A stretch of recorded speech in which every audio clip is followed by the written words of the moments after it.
আসসালামু আলাইকুম ষষ্ঠ শ্রেণীর শিক্ষার্থীবৃন্দ, আশা করি ভালো আছো। আজকের এই ভিডিওতে আমরা জানবো তোমাদের কৃষি শিক্ষা বইয়ের প্রথম অধ্যায়ের 7 এবং 8 নং পৃষ্ঠার অনুশীলনী সমাধান। তো আমরা সমাধানে চলে যাই। 7 নং পৃষ্ঠায় লেখা রয়েছে সংক্ষিপ্ত প্রশ্ন 3টি এবং বহু নির্বাচনী প্রশ্ন। চলো এগুলোর উত্তর আমরা দেখে আসি।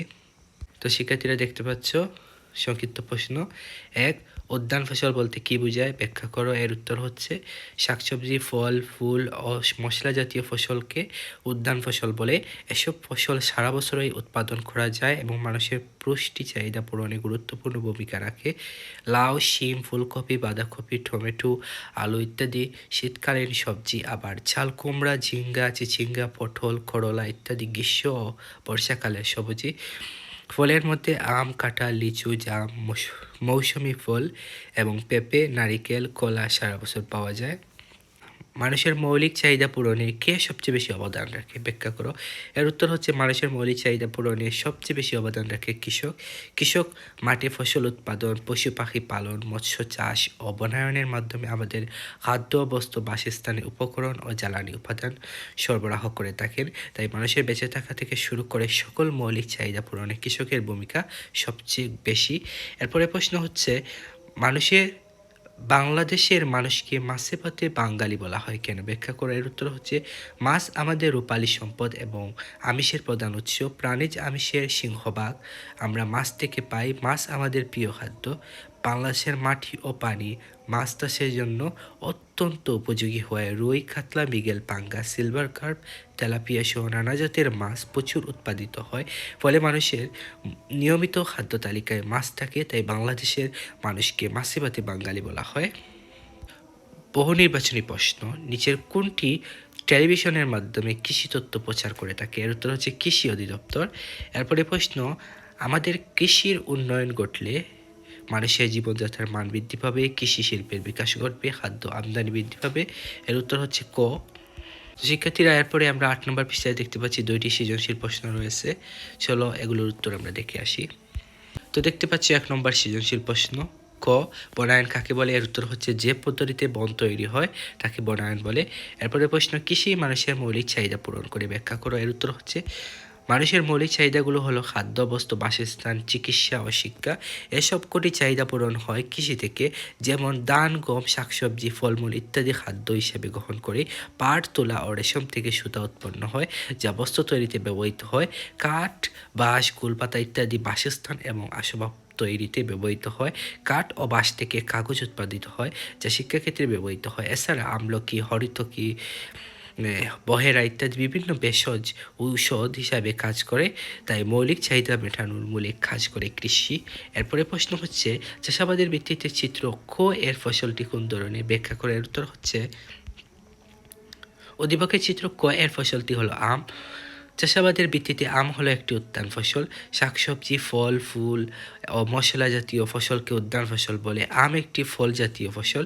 আম গ্রীষ্মকালীন ফসল, তাই একে মৌসুমী ফসল বলা হয়। এছাড়া কাঁঠাল, লিচু, জাম মৌসুমী ফসল হিসাবে উল্লেখযোগ্য। আম ফসলটি চাষ করার জন্য প্রতিটি গাছের জন্য আলাদা আলাদা যত্ন নিতে হয়। যেমন প্রতি গাছের গোড়ায় আলাদাভাবে সেচ ও সার প্রদান করতে হয়। তাছাড়া আম চাষের জন্য উঁচু জমি নির্বাচন করতে হয়। তাই বলা যায় উদ্দীপকের ফসল আম হলো একটি উদ্যান ফসল। এরপরে প্রশ্ন হচ্ছে চিত্র ক এর ফসলটি মানুষের জীবনে সবচেয়ে গুরুত্বপূর্ণ কেন, ব্যাখ্যা করো। এর উত্তর হচ্ছে উদ্দীপকের চিত্র ক এর ফসলটি হলো ধান, যা একটি মাঠ ফসল। ধান মানুষের জীবনের সবচেয়ে গুরুত্বপূর্ণ কাজ, কারণ এটি আমাদের খাদ্যের প্রধান উৎস। ধান একটি দানা জাতীয় ফসল। ধান থেকে উৎপন্ন হয় চাল, যা ভাত হিসেবে আমরা গ্রহণ করে থাকি। বাংলাদেশের মানুষের প্রধান খাদ্য হিসেবে হলো ভাত। ফলে জনসংখ্যার একটি বড় অংশ প্রতিদিন ধানের উপর নির্ভরশীল। মানুষের দৈনন্দিন শক্তি চাহিদার বড় অংশ শর্করা থেকে আসে, আর শর্করার মূল উৎস হলো ধান। এছাড়া ধান মানুষের পুষ্টি, শক্তি ও খাদ্য চাহিদা পূরণে সরাসরি ভূমিকা রাখে। সুতরাং বলা যায় খাদ্য ও শক্তির প্রধান উৎস হওয়ায় উদ্দীপকের ফসল ধান মানুষের জীবনের সবচেয়ে গুরুত্বপূর্ণ ফসল।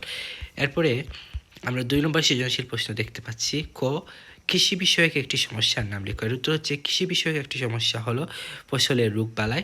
এরপরে প্রশ্ন, একটি কৃষি এলাকায় একজন অভিজ্ঞ কৃষক কেন গুরুত্বপূর্ণ, ব্যাখ্যা করো। এর উত্তর হচ্ছে অভিজ্ঞ কৃষক একজন স্থানীয় নেতা এবং একজন পরামর্শদাতা। তিনি নতুন কৃষি প্রযুক্তি ও চাষাবাদের আধুনিক পদ্ধতি সম্পর্কে সর্বদা খোঁজ খবর রাখেন এবং স্থানীয় সম্প্রসারণ কর্মকর্তাদের সাথে নিয়মিত যোগাযোগ রাখেন।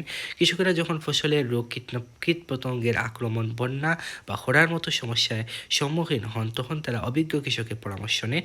অভিজ্ঞ কৃষক স্থানীয় কৃষি সভ্য উঠান বৈঠকের মাধ্যমে কৃষকদের জ্ঞানের পরিধি বৃদ্ধি করেন। ফলে কৃষকেরা তাদের ফসল ও খামারে কার্যকর ব্যবস্থাপনা গ্রহণ করতে সক্ষম হন। তাই একটি কৃষি এলাকায় অভিজ্ঞ কৃষক অত্যন্ত গুরুত্বপূর্ণ। এরপরে প্রশ্ন হচ্ছে, মেলায় যাওয়ার পর থেকে মীর সাহেবের ভালো ফলন পাওয়ার কারণ ব্যাখ্যা করো।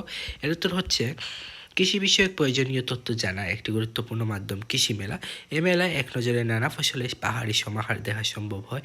কৃষি বিষয়ক নানা সমস্যা ও তার সমাধান সম্বলিত নানা লিফলেট, পুস্তিকা, বুলেটিন, পত্রিকা এ মেলায় প্রদর্শিত হয়। এগুলো বিনামূল্যে সবাইকে দেওয়া হয়। এছাড়াও কৃষি মেলা থেকে উন্নত জাতের চারা, বীজ, সার, কলাকৌশল, প্রযুক্তি ইত্যাদি সম্পর্কে ভালোভাবে জানা যায়। অধিপক্ষে মীর সাহেব তার জেলা শহরে আয়োজিত এরকম একটি কৃষি মেলায় গিয়ে কৃষি বিষয়ক বহু তথ্য বাস্তবে দেখেন। মেলায় যাবার পর থেকে এখন মীর সাহেব নিজেই চারা তৈরি করতে পারেন, সময় মতো প্রয়োজনীয় সার দিতে পারেন, প্রয়োজনীয় উন্নত কলাকৌশল ব্যবহার করতে পারেন। অর্থাৎ কৃষি মেলায় যাওয়ার পর মীর সাহেব বিভিন্ন বিষয়ে জ্ঞান অর্জন করেন, যে কাজে লাগিয়ে তিনি ভালো ফলন পেতে সক্ষম হন।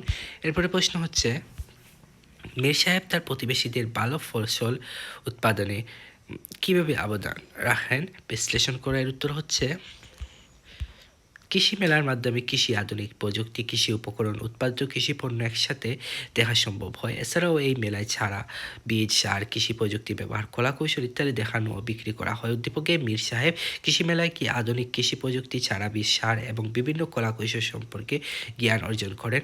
মেলায় পাওয়া এই জ্ঞানকে তিনি নিজের বাগানে প্রয়োগ করে ফলন বৃদ্ধি করতে সক্ষম হন। পাশাপাশি তিনি কৃষি বিষয়ক বিভিন্ন পদ্ধতি ও কলাকৌশল শিখে তা প্রতিবেশীদের সঙ্গে ভাগাভাগি করেন। ফলে মীর সাহেব স্থানীয় কৃষকদের কাছে একজন অভিজ্ঞ কৃষক ও পরামর্শদাতা হিসেবে পরিচিত হন। ফসলের রোগ, কীটপতঙ্গের আক্রমণ, সেচ দেওয়ার পদ্ধতি, সার প্রয়োগ এবং চারা উৎপাদনের মতো সমস্যায় তিনি প্রতিবেশীদের প্রয়োজনীয় পরামর্শ দিয়ে তাদের ভালো ফসল উৎপাদনে সাহায্য করেন। সুতরাং উপরোক্ত আলোচনার প্রেক্ষিতে বলা যায়, মীর সাহেব প্রতিবেশীদের কাছে একজন অভিজ্ঞ কৃষক হিসেবে কাজ করেন এবং প্রয়োজনীয় পরামর্শ প্রদানের মাধ্যমে প্রতিবেশীদের ভালো ফসল উৎপাদনে ভূমিকা রাখেন। তো শিক্ষার্থীরা, এরপর ৮ নম্বর পৃষ্ঠায় আমরা দেখতে পাচ্ছি অ্যাসাইনমেন্ট, কৃষি উন্নয়নে কৃষি গবেষণার ভূমিকা। তো এটার উত্তর দেখে আসি। এর উত্তর হচ্ছে, অ্যাসাইনমেন্টের শিরোনাম কৃষি উন্নয়নে কৃষি গবেষণার ভূমিকা, এরপর বর্ণনা রয়েছে, তোমরা একটু দেখে নাও এটা।